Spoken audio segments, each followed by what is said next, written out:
In today's video, I'm going to teach you how to add a roll-up column in ClickUp. ClickUp is a powerful work management platform that helps you organize and track projects in one place. One of its standout features is the ability to create roll-up columns, which allow you to calculate and display aggregated data like time estimates, time tracked, or other numerical fields. Whether you're managing tasks, subtasks, or linked items, roll-up columns can give you a clearer picture of your workflow. So let's dive right in and walk through the process step by step. First, start by opening your browser and navigating to www.clickup.com. Once you're there, log in using your preferred method, whether that's your email address or one of the supported social sign-in options.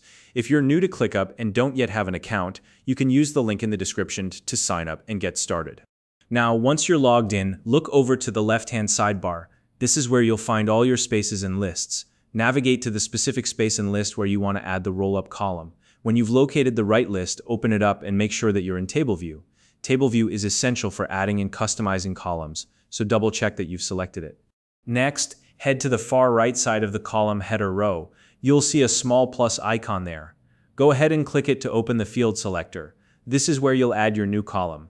To make things faster, type the words roll-up into the search bar at the top of the field selector. Once the roll-up option appears in the results, click it to add the column to your current view. With the roll-up column added, it's time to configure it.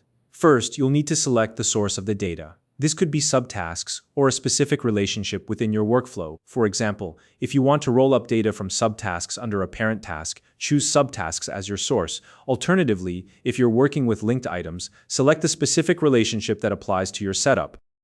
Once you've chosen the source, the next step is to pick the field you want to aggregate.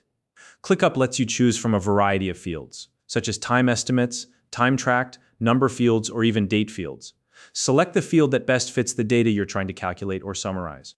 After selecting the field, you'll need to decide on the aggregation function. This is how the data will be calculated. Your options include functions like sum, average, minimum, maximum, or count. For example, if you want to see the total time estimated for subtasks, you'd select the sum function, or if you want the average value, simply choose average. Pick the function that aligns with your goal.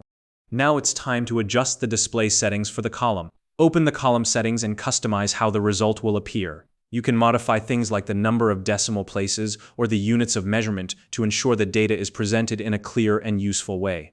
Finally, before wrapping up, double-check that the tasks you're working with actually have subtasks or linked items. Also, verify that the field you selected exists on those items. If the data isn't there, the roll-up column won't display any results. So, it's important to confirm this step. And that's it. By following these steps, you've successfully added and configured a roll-up column in ClickUp. Roll-up columns are a great way to keep track of aggregated data and streamline your project management process. If you found this video helpful, please like and subscribe.